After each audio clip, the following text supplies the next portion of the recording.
We've got a dominant group and a tendency to obey authority.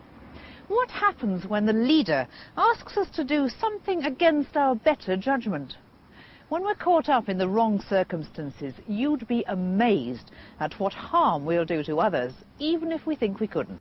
Psychologist Stanley Milgram created a situation in which people were asked to act with increasing severity against another individual. In other words, do harm. Just how far can you go in this thing? The question is, would American citizens, ordinary Americans, do that if an authority figure dressed in a white lab coat put you in a situation where you had the power to literally electrocute a very nice stranger? Would you do it? To this day, the results are shocking. Here's the setup. The volunteers were told they were to be helping science look at ways to improve memory. The teacher will read a list of word pairs to you like these. Blue girl, nice day, fat neck, and so forth. You are to try to remember each pair. For the next time, using a word game, one person would play teacher, the other the learner. Now what I'm going to do is strap down your arms to avoid any excessive movement on your part during the experiment. The teacher would punish the learner when he got an answer wrong to see if this encouraged learning. And the punishment? An electric shock.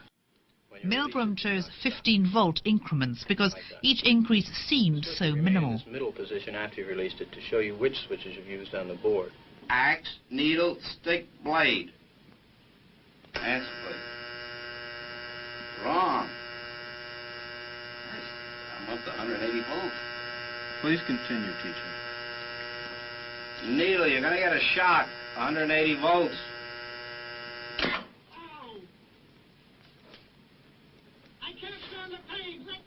You can't stand it. I'm not going to kill that man there.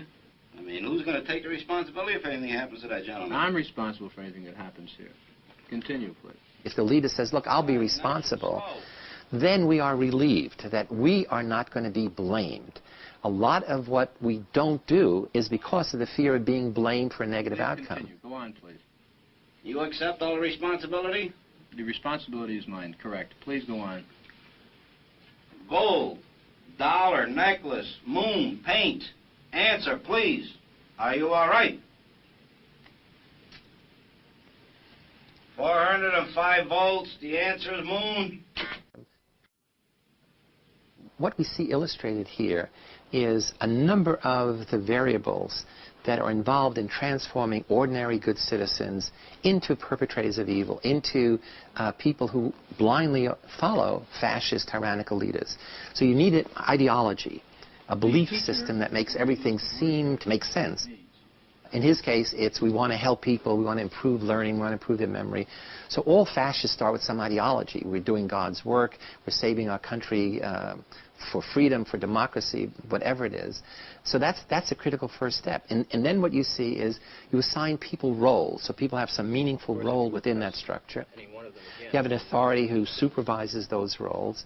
The act that you're going to get them to do, which is ultimately evil, you start with very small steps. It's only a minor step. In his study, it's a 15-volt shock, which you can't even feel.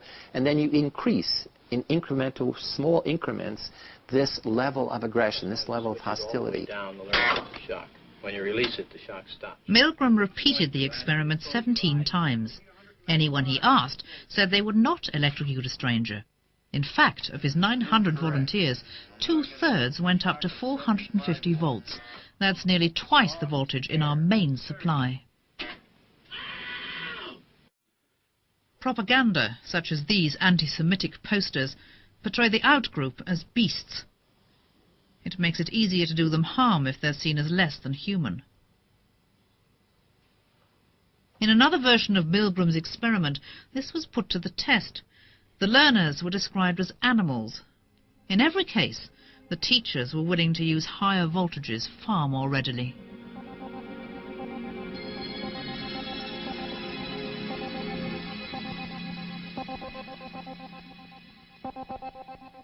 We know the horrific end that was the genocide in Rwanda. But at this step, we focus on the role that dehumanizing propaganda played in inciting this tragedy. Rwanda is one of the poorest nations in Africa. The people are members of tribes, and there are two main ones, the ruling Hutus and the minority Tutsis. They have a long history of rivalry. People live off the land with an economy dependent on the coffee price. They were almost untouched by the Western media until the early 1990s, when along came a new, exciting radio station, Radio Libre de Mille Collines, that grabbed the nation's attention. It was a jokey, modern, Western-style, funny radio station. It played popular music, it had audience participation, it told jokes, sometimes outrageous jokes. It had a huge audience all of a sudden. The Hutus saw the radio, which was run by government cronies, as a powerful tool to broadcast widely and quickly an anti-Tutsi message. What the government needed to do was to try to incite the people about the danger that was facing them as an excuse for them to slaughter their perceived enemies. This very trendy radio station began to convey messages of absolute horror. Cannibals, they eat men, these Tutsi. They will tear out your stomach, your liver and your heart. You know, they will eat your children. I think that fear must translate itself eventually into a form of release, which can be a very, very, very violent release.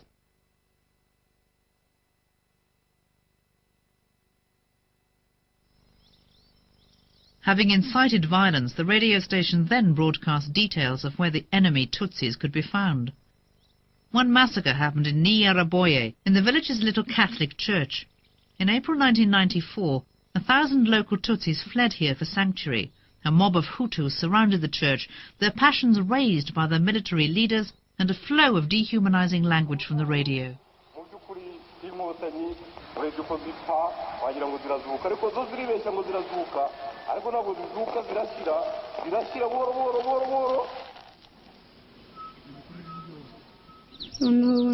Their leader said Hutus should come out of the crowd.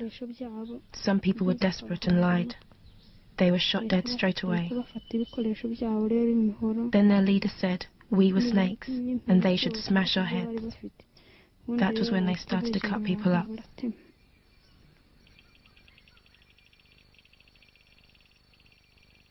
The killers herded their victims into the church. Children were a priority target. When you kill rats, you don't spare the babies, their leaders said.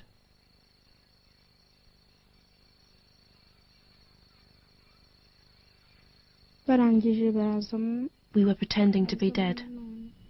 They took stones and smashed the heads of the bodies. They took little children and smashed their heads together. When they found someone breathing, they pulled them out and finished them off.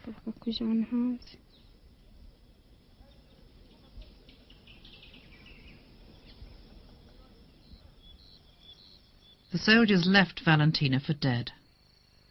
One of the butchers of Nyiraboye, Denis Bagaruka, claims to have been encouraged by the dehumanizing language he heard on the radio. We heard the radio telling us to be strong and to cut down the tall trees. Our local leader explained these trees were the Tutsis.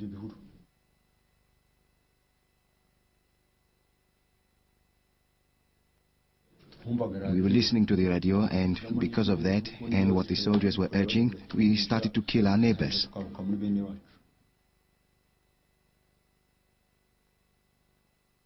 What happened in Rwanda was clearly the end point of any tyrannical regime.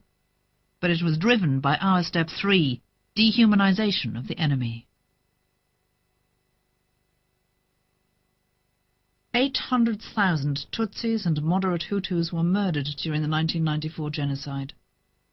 The Hutus responded to the propaganda, just as the psychologists could have predicted.